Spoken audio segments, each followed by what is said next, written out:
Hello everybody, here we come again with interesting topic about tokens versus cookies. When it comes to authentication, this is a big battle between cookies and tokens and when to use them. First, let us know what is session cookies. Session cookie is type of cookie that holds the session identifier.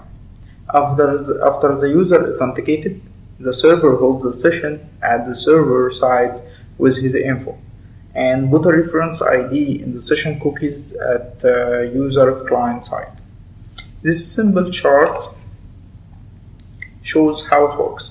The client sends a credential to the server for authentication. Servers check the credentials and store the session into the session storage, which can be database or flat files at server, and return set cookie header to set a new cookie that holds the identifier to the session stored at the server. Then with every request, client sends session cookie that holds the session identifier.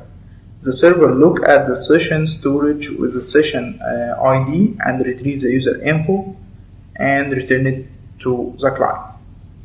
Okay, good. Is it used for API too? Yes, the answer is yes, but it's not all cases. You can send the cookies and set cookie in most API clients. Not perfect, but in sometimes it fixes issue appears with tokens.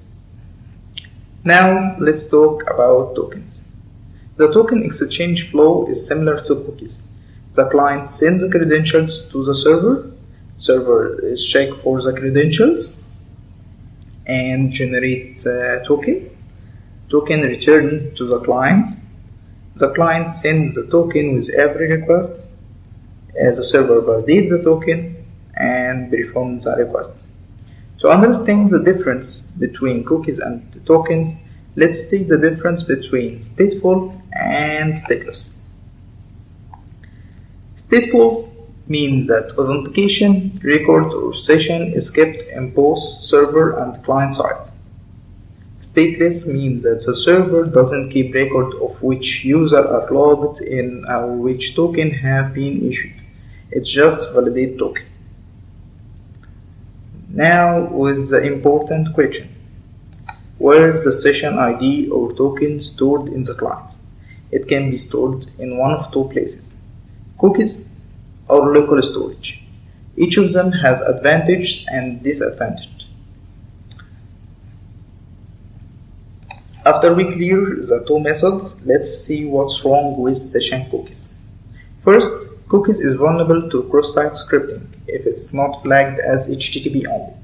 HTTP only flag prevents the JavaScript from accessing the cookies, but in the same time, if it's front-end application and heavily uses JavaScript and Ajax, the developer need to access the cookie with JavaScript, so they don't flag it with HTTP only.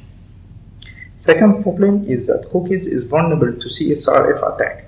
If hacker fools the user and perform a request on his behalf, the browser will send the cookies as the logged user and the server will authenticate the request. The cookies also hard to scale. There is a lot of problem when it comes to scale session on the server side. Okay, what about tokens? Tokens are also vulnerable to cross-site scripting if it's stored in local storage or cookies without HTTP only flag. And it's also vulnerable to CSRF attack if it's stored in cookies. And if token hijacked, it can be revoked.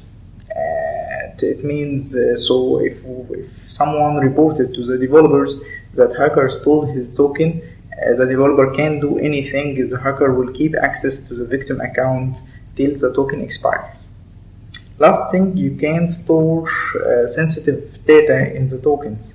Tokens is not hashed or encrypted. Token like JWT is signed and can be decoded easily.